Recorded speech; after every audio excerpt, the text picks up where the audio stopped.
What is up, everybody? Welcome back to the Sherpa Live channel where I go over some cryptocurrency news articles so you don't have to read them yourselves. But yeah, sorry, I've been coughing a little bit for some time now. But no, I hope you guys are having an awesome day. Today's been a busy but amazing one here at the Crypto Club. We got our special guest, Miss Teen Crypto, which is now Randy Hipper. So if you haven't checked out her channel, go give her a look. But yeah, she popped in the club, checked out the stage, and even gave her a car here. People will probably see about that. But no, it's been an awesome day today. And yeah, I got a couple of news articles for you, quite a bit. It's kind of a little better than yesterday, right? We're in the red, but now we bump back up to like 56,000, I believe. Like I said, I always look around because that's where our channel is. Yeah, we're at 56,744 Bitcoin. And yeah, so price is already recovering. People are buying it. I got a couple articles showcasing people buying it. But the main title of the article is, what did I call this? Don't trust anybody else with your crypto. No, it was like, this is why crypto is so important, because our first article is going to go over Robinhood and how they're suspending like trading for a couple hours. And this can happen with any crypto exchange. And again, we do not need the exchanges to hold on to our money. This is cryptocurrencies, like even precious metals. It's like, if you don't hold it, you don't own it. And in crypto, not your keys, not your coins, but we don't need these platforms to trade or do anything. We got the DeFi side, decentralized finance that you can use and everything. So yeah, I always want to just get this out there so that way you don't fall for it, because it happens every cycle. People start buying on Robinhood, they buy on Coinbase, buy on Bitcoin, and they're always going like, well, isn't it okay to leave my cryptos on here? No, it is not. You are responsible for the security behind it. So you are responsible for where you want to keep it, hold it, and what device you want to store it on. So yeah, let's go over this article. It's coming from Cointelegraph. And yes, Robinhood suspends 24-hour trades for 8 hours. That's right. Robinhood's 24-hour execution Blue Ocean ATS has its own risk controls to prevent stocks from trading more than 20%. So they make it so controlled. Nasty. Cryptocurrency-friendly stock trading app Robinhood saw its 24-hour markets execution venue, Blue Ocean ATS, otherwise known as BOATS. It was suspended for overnight trading on August 6th. Robinhood's support account, Robinhood Help, took to X on August 5th to announce that BOATS halted overnight trading on Robinhood from 12 a.m. UTC time to 8 a.m. UTC on August 6th. Now, you may cancel your order at any time and can still place an order for another trading session, Robinhood support wrote, adding that all open trades as of 12 a.m. would be routed for execution around 8 hours. Now, Robinhood allegedly halted 24-hour trading for 2 days in a row. Robinhood's latest 24-hour trading halt followed another alleged overnight suspension by BOATS on the previous day, with multiple users reporting on the issue on August 5th, and the alleged suspension came amid a global stock market crash on Monday, with Japan's Nikkei seeing its most significant decline since Black Monday in 1987. Now, Robinhood didn't explicitly admit the trading halt to Cointelegraph on August 5th, only stating that the platform was operating at the time of communication. Now, our overnight trading session is currently operating, a spokesperson for Robinhood stated when asked to confirm or deny the 24-hour trading service halt. It was introduced in May of 2023, and the Robinhood 24-hour market service allowed customers to invest outside of the traditional hours. For its 24-hour market, Robinhood uses BOATS to execute overnight trading, so that's what they use for it. But according to the support page on Robinhood, BOAT has its own risk control to prevent stocks from trading more than 20% above or below the price, and established near the end of the extended hours trading session. The page added that the public exchanges have similar controls to prevent extreme price movements during market hours, including limit up, limit down halts, and this means individual securities in the 24-hour market won't trade outside these pricing bands, and BOATS may also reject orders with limit prices outside these prices. So even Robinhood admits that these other exchanges have the same capability to do it. So yeah, it just makes you want to just be in control of your cryptos and whatever else money you have, whether it's precious metals, cryptocurrencies, or even fiat cash if you want to be holding on to that, which I don't really do. Just make sure you're holding on to it, because even when you go to the bank and try to move money out, they have to ask you like a dozen gazillion questions. Well, where's this for? Where's this going to? Who is this person? How do you know? It's like, this is my money. Why are you holding on to it? Just give it to me. So yeah, thank God for precious metals and crypto. But according to social media reports, Robinhood wasn't the only brokerage platform experiencing issues due to the stock market volatility. Other brokerage platforms such as Charles Schwab, Fidelity, Vanguard, TD Ameritrade, E-Trade, UPS, CenturyLink have reportedly experienced trading outages as well. Now, multiple Robinhood users complained about canceled trades. Multiple disgruntled investors publicly complained about canceled trades on X in response to Robinhood's suspension announcement. Now, what about my shares of Nvidia that I purchased last night, which were up nearly 10% before the clawback?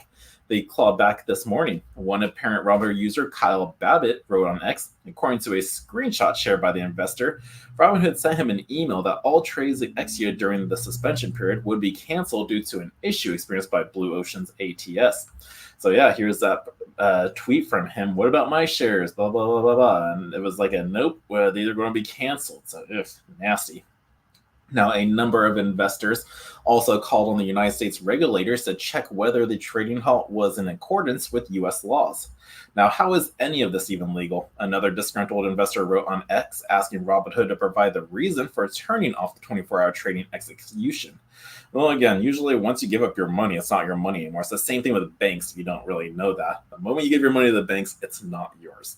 I've heard this from many, many people before, and it just doesn't click. So it's like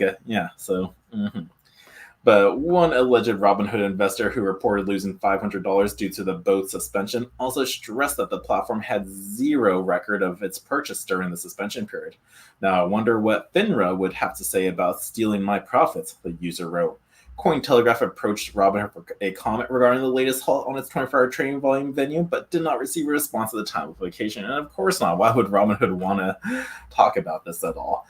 But no. So yeah, this just shows you just the importance of why self-custody is important. And again, if you're going to purchase on these sites, just be very, very cautious about it. Just have this in the back of your mind that if they're not going to allow you to move it right away, just maybe find another option. And again, I recommend Caleb and Brown, your online brokerage where you can purchase cryptos peer-to-peer, and yeah, it's perfect. So yeah, just be cautious out there and take custody of your cryptos.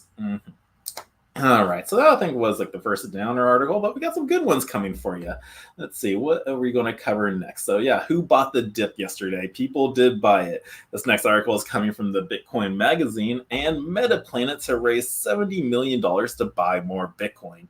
That's right, Metaplanet, a Japanese public company, announced a plan to raise $70 million more through a stock rights issuer to buy more Bitcoin. And again, these guys aren't the only ones that bought the dip. There are so many. I think I have another article showcasing other people buying it.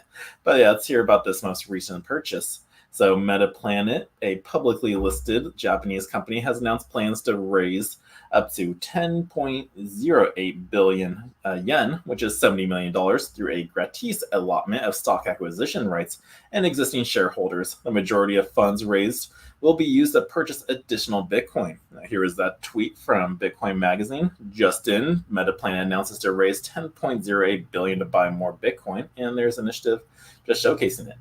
Now, the company will issue one stock acquisition right per common share to shareholders of a record on September 5th. Now, these rights will allow shareholders to acquire Metaplanet common stock at an exercise price of 555 yen, which is $4. Now, during the exercise period from September 6th to October 15th, and now Metaplanet currently holds around 246 Bitcoins worth $13.4 million by raising $70 million, and the company aims to significantly expand its Bitcoin treasury as part of its long-term growth strategy. Now, you may be hearing that it's only 264 Bitcoin. MicroStrategy out there holds 216,000 Bitcoin. Just think, guys, with these companies and businesses acquiring Bitcoin, there's only 21 million Bitcoin out there. Picture how scarce that is. And then also picture that there's maybe 4 to 6 million Bitcoin gone and lost forever. That makes it even more scarce. And these guys, who are just acquiring more, one whole Bitcoin a day or more, is just that's Bitcoin that's not going to go in your hands. It's not going to go to the public's hands. So it's it's getting dried up. And when we have dips like these and people get fearful and they sell their Bitcoin, these guys buy it up. People like me buy it up. And so, yeah, it's get it while you still can. But this move mirrors the approach pioneered by MicroStrategy, the NASDAQ-listed business intelligence firm, since 2020. MicroStrategy has raised debt and sold shares and accumulated over 220,000 Bitcoin, now worth billions of dollars. Now, by positioning itself as Japan's leading publicly traded Bitcoin holdings company, Metaplanet hopes to follow MicroStrategy's playbook and create a similar shareholder value. It aims to pioneer Japanese listed firms in adopting Bitcoin as a reserve asset. Now, Bitcoin offers twin benefits as an asset with long-term appreciation potential that also hedges against fiat currency depreciation. Now, building a Bitcoin treasury strengthens the company's balance sheets and support for future growth initiatives. Nothing really need to go more into this article, just because we've heard it many times before. Metaplanet is the new MicroStrategy of Japan. They're acquiring Bitcoin as much as they can in the time still given before the bull run truly hits. And yeah, so guys, let's get your Bitcoin while you still can, because again, these are just the publicly known companies saying that they're buying Bitcoin, putting it on their treasury sheet. Picture all the companies out there that are doing it and not saying anything. So just keep that in mind. And if you want it, and if you don't know how to get Bitcoin, come to the Crypto Club. We have 3 in the 50 states so far. We're working on St. Louis and Dallas right now. But you got us in Sarasota. We're probably going to have one in Tampa soon. We're actually looking. But we also have one in Nashville, Tennessee. Those guys are awesome. And then also Leominster. And here, let me just switch these banners around. If you look down here, this is our Crypto Club for Sarasota. And let's put up Nashville's. And next article, I'll throw up Leominster's. But yeah, their phone number, their address is there. Give them a call if you need help buying crypto. But again, get some Bitcoin. Don't be a no-coiner out there, because that's the part of the worst thing you can do when this thing really booms. But yeah, let's move on. What else is going on? I think I had another article of them like buying more. No, this article is just talking about how the whales are buying Bitcoin. So it's not just companies, whales are buying it. This one's coming from CoinDesk, and Bitcoin whales increase its holdings during the crypto market mayhem. But ETF investors didn't buy the dip, which I've been actually noticing in a lot of articles I'm not going to cover, as that they're planning on buying it, but they're not buying the dip, but they are going to make more purchases. But though posting net outflows on Monday, the spot Ethereum ETF, the spot ETF action did show some positive surprises. Bloomberg's ETF analyst Eric Bashunas noted it. And here we got a nice little whale jumping out of the water. No, that's just a description of it. Here we go. Bitcoin investors endured a mostly down roller coaster of action as prices plummeted through the weekend to 49,000 by early Monday, before modestly rebounding to around $56,000 levels in the morning. U.S. hours triggering diverse reactions by holders. Now, Bitcoin whales, or large asset holders, seized the opportunity of low prices to purchase, while small investors sold as the panic ensued, data by blockchain analytics firm Into the Block shows. Now, like I said, I think the first article I covered, it's like, I'm not worried. I know you guys are going to be buying up pretty much as we speak. And now we're getting the articles today showing these guys buying it. But crypto wallets holding between 1,000 and 10,000 Bitcoin, worth roughly $56 million and $560 million at the current prices, demonstrated confidence during the recent dip, consistently increasing their holdings as the prices fell, into the block analysis said. Meanwhile, wallets with less than 1 Bitcoin showed weak hands, with the most substantial decrease in holdings during yesterday's market downturn. They added that wallets holding between 1,000 Bitcoin demonstrated confidence, while on the other hand, they didn't. And again, the Fear and Greed Index really just shows like the emotional status of the common folk, not these whales out there who live through the Bitcoin status. Now, U.S. listed spot Bitcoin exchange traded funds booked around $168 million of net outflows on Monday, according to the data collected by Farsight Investors.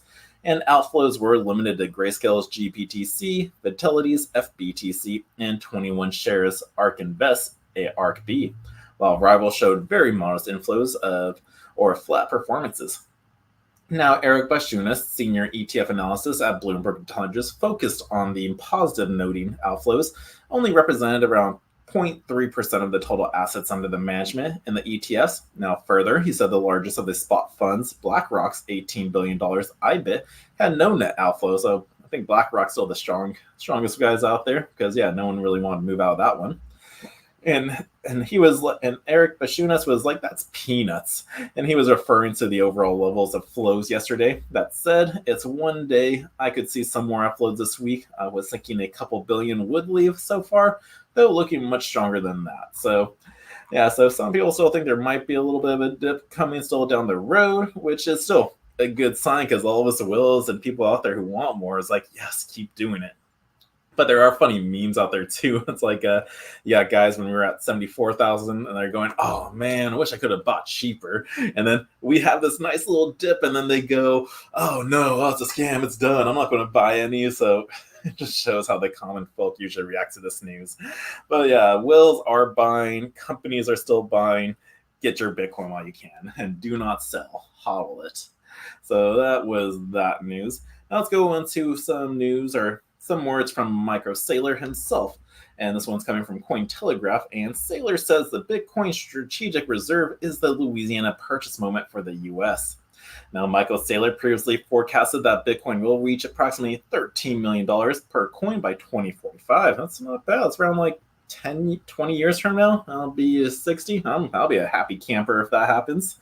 So, yeah, so who knows? It could even go faster. We don't know. Just depends on how fast the fiat currency can collapse.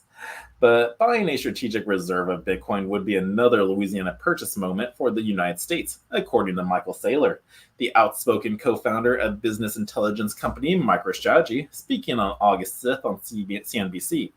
Saylor, whose company, MicroStrategy, owns approximately $8 billion worth of Bitcoin, enthusiastically endorsed Wyoming Senator Cynthia Lummis' proposed Bitcoin Act, which would compel the U.S. Treasury to gradually accumulate 1 million Bitcoin, or almost 5% of the total supply of the cryptocurrency. Now, Thomas Jefferson purchased the Louisiana Territory for $15 million in 1803 and nearly doubled the size of the United States. Saylor said, Bitcoin is scarce, desirable digital property. It's a great idea to trade a little bit of currency or paper for some place that billions of people are going to want to be in 100 years from now. So yeah, you guys got to think long term. And I believe we're also showcasing some of these. Oh yeah, so along with Saylor, we had speakers at the Bitcoin conference. Trump talking about it, Robert F. Kennedy, Kathy Wood, like all these guys are for it. Saylor is famously bullish on Bitcoin and forecasted the cryptocurrency price would reach approximately $13 million per coin by 2045, and during a mega bullish keynote speech on July 26th at the Bitcoin 2024 conference. Saylor told CNBC that Bitcoin's 2024 was very catalytic and marked an inflection point for Bitcoin, noting that the conference attracted U.S. presidential candidates, governors, senators, and House members who came out in support of the digital asset. Now it's possible to discuss nation states holding Bitcoin on balance sheets. And if nation states are going to buy it, then it's reasonable for institutions, corporations, and individuals to buy it as well, Saylor said. Now he urged investors to become triple maxi Bitcoin bulls, pouring all available resources into Bitcoin, buying with the goal of obtaining 9-figure net worths in the coming decades. Now, Saylor's comments come one day after the entire crypto market saw a $510 billion drop in total market capitalization. Now, during a recent market crash, Bitcoin's price declined about like 18%, but has partly recovered. Now, long-term investors or oriented investors have been notably resilient, with BlackRock's iShares Bitcoin Trust seeing zero net outflows, and despite the market turbulence.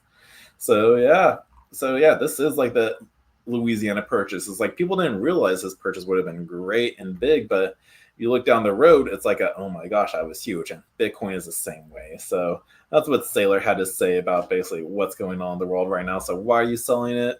Don't. Like, this is something you want to hold long term. But that is that news article for you. What else is going on? Oh, it looks like we got some new news from startups out there. This one's coming from Bitcoin Magazine, and retail investors can now invest in Bitcoin startups with Thunder Funder. Lightning Ventures launched Thunder Funder, a platform allowing retail investors to fund Bitcoin and open source startups. The Reg CF portal democratizes early stage investing previously restricted to accredited investors. So, okay, so a little bit more about this. The Lightning Ventures, a VC firm in the Bitcoin space, launched Thunder Funder, a regulation crowdfunding portal at the Bitcoin 2024 conference last week. The platform aims to democratize early stage investing in Bitcoin and open source startups by allowing both accredited and non-accredited investors to participate. That's interesting. Thunder Funder leverages the Reg CF framework, which permits companies to raise up to $5 million annually from the public. For the first time, this opens up largely inaccessible startup investment opportunities to retail investors interested in the booming Bitcoin and open source sector. Now, Lightning Investors has invested over 6.8 billion in nearly 440 Bitcoin companies with this new platform. We're activating a new group of retail investors, said Mike Jarmusch, CEO of Thunder Funder, and here's a photo of the team out there. Now, the founding team comprises of the CTO, Uncle Rockstar, an early contributor to BTC Pay server, and COO Vivek Patel, who previously worked at Prime Trust. Now we have Max Kaiser and Swan Bitcoin CEO Corey Clipston's Elzonte Capital invested in the Lightning Ventures 500,000 pre-seed run to launch a platform alongside Brad Mills and Chris Hunter. So a lot of big name people out there. Now, with Thunder Funder, regular investors can now directly fund innovation Bitcoin projects that were previously only accessible to accredited and institutional investors. This could accelerate development and progress in the Bitcoin and open source ecosystem. And I totally believe that too. We kind of see that with like also the movie industry and like I'm going to always be honest with Theta. It's just like when you got investors like willing to donate and the value of the token can increase, it definitely helps out a lot. So yeah, so that's actually a pretty cool venture. Yeah, definitely look forward to seeing more from this, who they fund, and the new startups that come with it. So yeah, awesome job. Hope you guys enjoyed that article. Now let's move on. What else is going on? Oh, we got some hackers happening at the Olympics. Protos.com news, man, you always get me. Like these articles, like usually I find like the murderers or this victim did this. It's like I love articles from this site. So let's go over this one. Hackers attack the Olympic Games venue and demand crypto for the ransom. Hopefully they give them Tether so that way they can freeze the assets. That's right. If you didn't know that, USDT stablecoin Tether is a very centralized token out there. And if they wanted to, they can freeze the token. So just keep that back in the mind if you're holding a lot of it. But yeah, a Paris Olympics venue is among 40 museums in France that were hacked last weekend and told that their financial data would be leaked unless a crypto ransom was paid. According to the Parisien, on August 3rd, the director of information systems for the Grand Palais Museum, which is hosting fencing and martial arts during this year's games, discovered that the system that centralized finance data for numerous French museums were being targeted by hackers. Now, he subsequently alerted that the French cybersecurity agency, Agence Nationale de la Sécurité des Systèmes d'Information, let's just call it ANSI, and tweeted the sublime acronym. Now, the as yet unnamed group behind the Olympic venue hack reportedly demanded a ransom in crypto and threatened to leak the data within 48 hours. Well, obviously, that didn't happen. But the French Anti-Cybercrime Brigade is now reportedly investigating an attack in an automated data processing system, organized extortion, and criminal association with a view to committing a crime or offense punishable by 5 years imprisonment. Now, speaking about the hack, the ANSI said that the incident does not affect information systems involved in running of the Olympics and Paralympic Games. The Louvre Museum, which was previously reported to have been impacted by the hack, has denied the claims. Didn't happen, so probably just got fixed and there's nothing really to push for, but they said we got the news for it right here. So yeah, this really didn't affect anything. They didn't really disclose what crypto they wanted, but it looks like nothing really was effective of it. But thought I'd just share this article with you because I found it. It was kind of not that many articles to cover, but I was like, let's share this one. This seems interesting. But yeah, that's that for you. I think we have some more like hack news, or actually news of a hack that happened and return the money. This one's coming from Decrypt, and Ronin Gaming Network recovers swiped Ethereum after $12 million bridge attack. So 3 years after a massive $622 million hack, the bridge connecting Ronin to Ethereum has been attacked yet again. But there's a happier ending to this one, so yay, happy endings. Don't we all love those? I'm sorry. But yeah, the bridge between Ethereum and gaming-focused Ronin sidechain was halted earlier Tuesday following another exploit, leading to the loss of approximately $12 million worth of assets, but most of the funds have already been returned.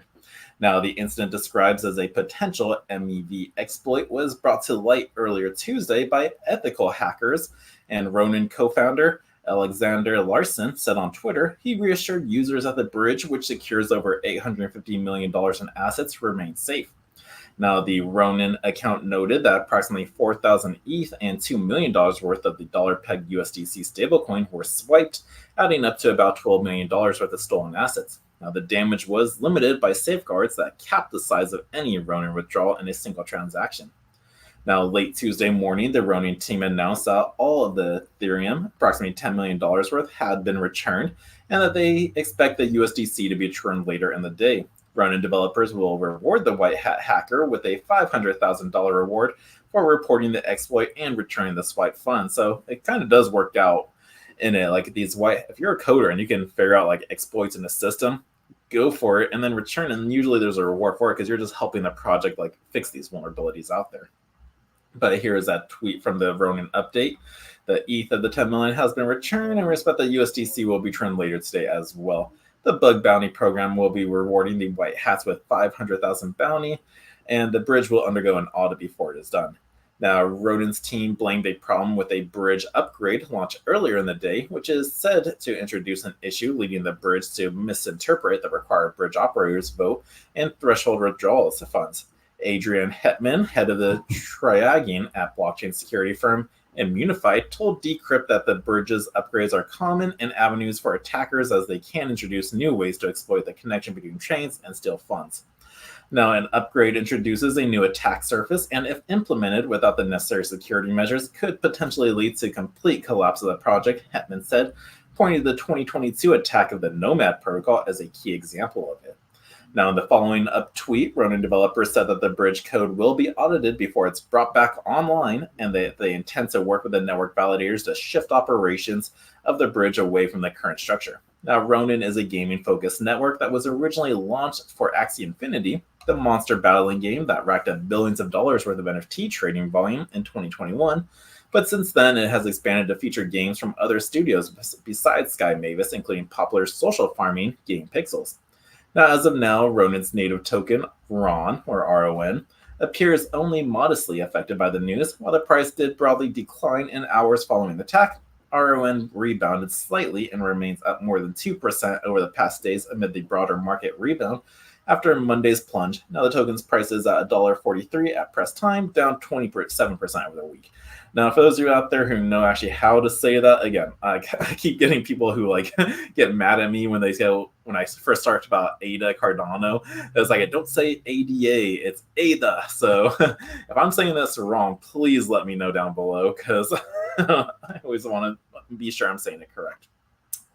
But no, what did they say about it? There's something I want to say about this. I saw in the, what part was it? Upgrade? Yes, it's about upgrades. So what I usually do when it comes to upgrades is I like to wait a week, maybe a little longer before I do an upgrade on any wallet, project, or whatnot, because I want to see if there's an exploit. Again, like usually when updates happen, there might be a vulnerability that comes with it. So yeah, if you want to follow the Sherpa strategy, like if you ever see an update take place or need to happen, just give it a week and then do the upgrade. Wait to see if there's anything in the news if something happened. Because just think if you did that with the atomic swap or the atomic wallet hack, like that upgrade happened and you just let it go. You kept using the old one until we found out like the week later or that day. I forgot how long it took. But then after that, it was like, boom, funds are gone. But if you didn't do the upgrade, you were cool. So yeah, so just some things I like to do just to maybe keep myself a little protected, but you don't have to if you don't want to, because you always want to, again, you do want to be updated because that usually solves old vulnerabilities out there. But no, so that was a nice little happy ending there for the Ronin network, and they got to return that. Now, was there another white hack attack that went on? Oh, wait, no. So there was another project out there that was hacked, but I think they're trying to attempt a negotiation. So let's see if a white hack did happen or if this was just a straight up hack. This next article comes from Cointelegraph, and Convergence congratulates attacker attempts to open the negotiations. The Convergence team posted a message to Ethereum network stating it believes the attacker acted as a white hat. Ooh, look at that face, nasty. According to an August 6 blockchain data, the Convergence finance team has sent a congratulations message to the attacker who drained its protocol of $212,000. It has also attempted to open negotiations for the return of some of the funds, claiming that we believe you acted as a white hat. So they're trying to get this person to be a white hat, but we'll see. But a transaction posted to the Ethereum network at 12:56 p.m. UTC time provided a message from the Convergence team to the attacker. Hey, Convergence Finance would like to discuss with you about the bug you found and successfully exploited on August 1st. It began, "Congratulations on identifying it," and continued adding that, "We believe you acted as a white hat, and we would like to discuss with you about the funds of the 65.8 ETH that you took and sent through Tornado Cash." Yeah, we know what Tornado Cash is, like the mixer wallet out there, so you can mix up your coins. Yeah, if you don't know what Tornado Cash is, people usually they take their Bitcoin, they send it through Tornado Cash, it washes it with a bunch of other Bitcoin, and then they send you the same amount of Bitcoin back. And now it's like, check the blockchain. Who did this come from? Was this you? Oh, no, that wasn't me. So that's what this person did, though, with the Ethereum. But the message provided the contact email and Ethereum address where funds could be returned. It also warned that if no response is received within 40 hours, we'll move to a new step. So again, the big boy pants there going, if you don't respond, we're going to take some action because we know. But Convergence Finance is a decentralized financial protocol integrated with Stake DAO, a convex. It attempts to boost the yields from these protocols by pooling investors' funds together into a common treasury and issuing its own token, CVG, and which represents ownership of this treasury. On August 2nd, Convergence was attacked when a person exploited a vulnerability in the CVX reward distributor to mint 58 million CVG tokens. These tokens were sold for $210,000, crashing the price of the CVG by over 99% in the process. The attacker also drained $2,000 of unclaimed rewards from Convex that were owned by Convergence users. Now, the drained crypto loot was deposited into the crypto mixing protocol Tornado Cash in an apparent attempt to launder the funds. Now, Web3 exploits continue to pose risks to crypto users. In July, more than $266 million of cryptocurrency was lost through exploits. According to a report from PeckShield, the Indian crypto exchange WazirX was the largest attack this month, resulting in 230 million in losses. So hackers are going to hack, but some of them are actually just white label or white hat hackers out there, which are just trying to help the network. And they get rewarded for doing so. But we'll see what happens here. I'm sure we'll get more news probably tomorrow or later on this week if they get their money returned or if they're going to move on to the next step. But I will definitely keep you informed on that. So let's move on to our next few final articles. You got to give me 1 second, Zoltan. I'm still doing a live show. Let's see. We got 2 more articles for you. Let's see. This next one is coming from crypto.news. It's more presidential news articles, but it looks like Harris selects a crypto-cautious Tim Walz as VP candidate per reports. So I don't think this is going to help her in the election. So keep your eye out on RFK Jr. and President Trump. But let's go over this. Vice President Kamala Harris has selected Minnesota Governor Tim Walz as her running mate for the 2024 presidential election and is looking to bolster support in crucial Midwest battleground states. Now, Walz's political profile as a potential vice president pick for Kamala Harris is aimed at his appeal to rural and moderators voters, a contrast to Harris's coastal California base. Now, the Midwest sensibility is seen as available for balancing the Democratic ticket, especially in battleground states. Now, what is Walz in crypto? Where is his stance on it? Tim Walz has not made any public statements specifically addressing the cryptocurrency industry. However, he has a strong stance on energy policy, notably signing legislation for Minnesota to transition to 100% clean energy by 2040.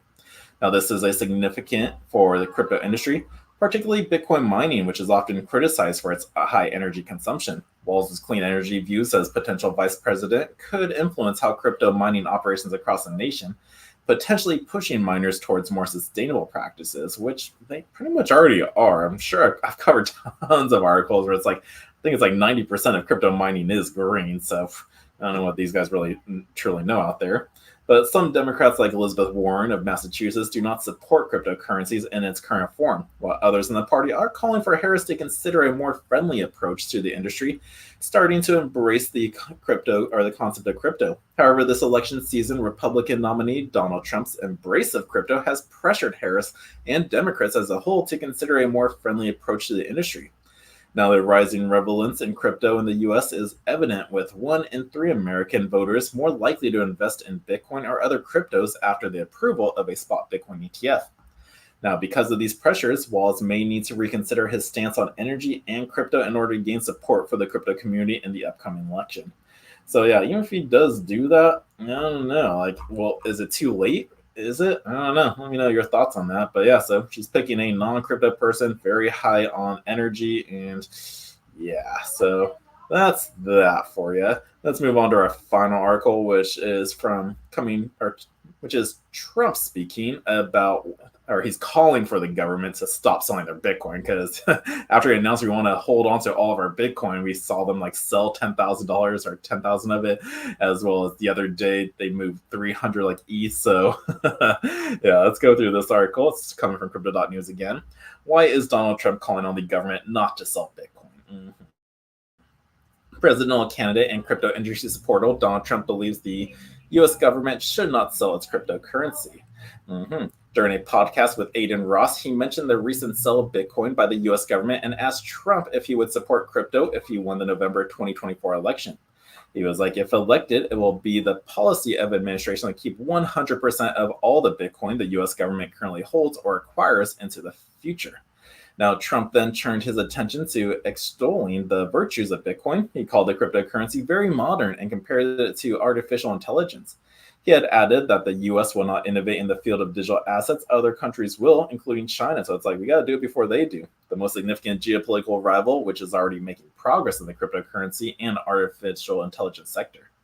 Now, how much Bitcoin does the U.S. actually have on its balance sheet? According to analysis from Arkham Intelligence Platforms in the spring, the U.S. government had more than 210,000 Bitcoin on its balance sheets, making it one of the largest holders of Bitcoin. And yeah, a lot of people didn't realize that. It's like, yeah, we do hold it. Where did we get it? Silk Road, hacks, illegal activities. But no, we got it on our balance sheets. We have it. Now let's just move it over to the Treasury. But in addition to Bitcoin, the U.S. government had about 200 million in other cryptocurrencies, including Ethereum, as well as Tether and Circle stablecoins. In June, 243 million in Bitcoin was transferred from the U.S. government addressed to the Coinbase exchange. These funds were confiscated from the darknet market operator Banmeet Singh, who pleaded guilty to drug trafficking and money laundering. And at the end of July, the U.S. government also moved 28,000 Bitcoin to an unknown wallet. Then 19,800 Bitcoin of these coins were sent to one address and 10,000 Bitcoin to another. Now, at the time of writing, according to Arkham Intelligence, the address belonging to the U.S. government stores cryptocurrencies worth $11.1 billion, including more than 203,000 Bitcoin. So we better just keep that. So Trump, get in there so that way we can just be sure we hold it on our treasury. Now, how is the U.S. government seized Bitcoin sold? Since 2014, the U.S. Marshal Service has seized Bitcoin through closed auctions. However, in late June, it was announced that the USMS, as part of the Justice Department responsible for asset forfeiture, had chosen Coinbase Prime to store and trade seized cryptocurrencies. The Coinbase Prime brokerage platforms allows clients to store, buy, sell, and invest in cryptocurrencies. It also is the primary partner for spot crypto ETFs out there. And again, when the government sells crypto, it's on, it's an auction. So it's just going to be peer-to-peer. It doesn't affect the price at all. The price is really affected when it's being sold or moved on exchanges out there and whatnot. But when it's just peer-to-peer, the price isn't affected. And that's usually what they want, to keep it low. That's what the elites want. Now, what is Trump's plan for the government and seize Bitcoin? At the Bitcoin 2024 conference, Trump announced his intention to create a strategic reserve of Bitcoin. He emphasized that cryptocurrencies can be essential to the country's economic competitiveness and promised never to sell Bitcoin confiscated by the U.S. government. Republican Senator Cynthia Lummis is in support of Trump's statement and announced plans to introduce a bill to purchase 1 million Bitcoin for the U.S. Treasury, which is 5% of the assets total supply. If you still have 200,000, we just need 800,000 more to go. But however, Lummis and Trump are far from the first to suggest introducing Bitcoin to government reserves.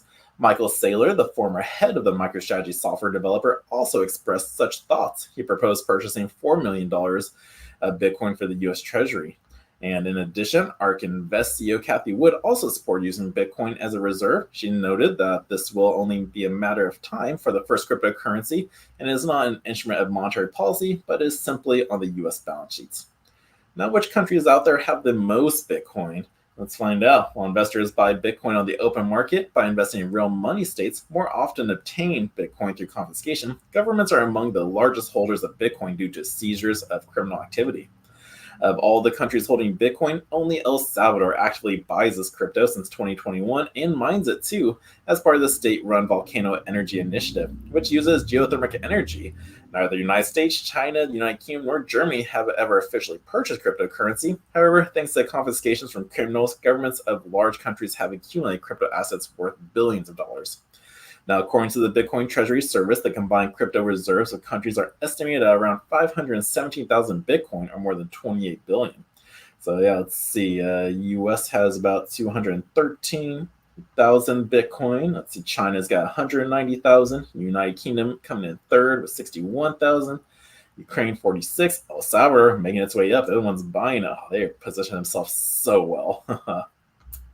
But yeah, the US government is considered the largest holder of Bitcoin among all other countries. China is in second place. And let's see, what did I just say? United Kingdom comes in third place with that.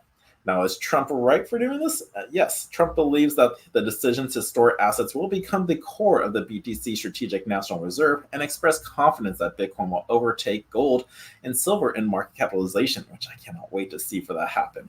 But however, Bitcoin reserves have drawbacks. The main one is significant volatility.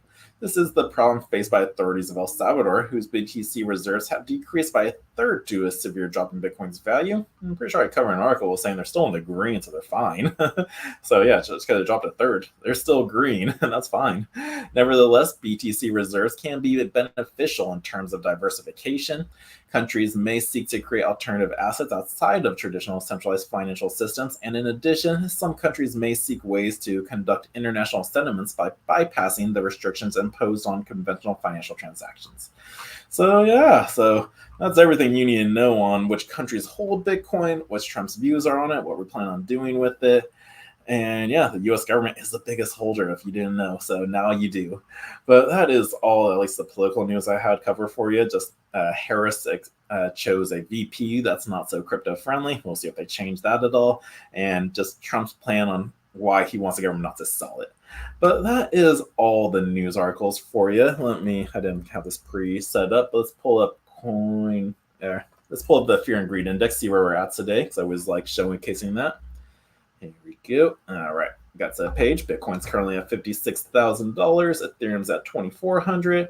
We're in the green in the last 24 hours. So yeah, a lot of markets are. Fear and greed index is at 34. So we went up in one. People are still fearful out there. So, but it looks like they're moving to the greed territory. They've seen what's happened. The common folk are selling. The big whales are buying. Now these guys are probably going to buy back going, oh man, why did I sell it? Let me get back in before it goes back up to all-time highs. But yeah, so that is the news for you. I hope you enjoyed the read-throughs. I'm about to do another live stream for the Crypto Club. We're going to play a documentary here every Tuesday at 6 o'clock, educational movie night. So I think we're going to play the brand new one, God, Freedom, Bitcoin. It's something. It's a new documentary, so I'm going to check that out. It's going to be a good one. But yeah, I'll be back online at 6, not on my channel, but FGTV. So I hope you guys have a fantastic day. And until next time, the Crypto Sherpa is out.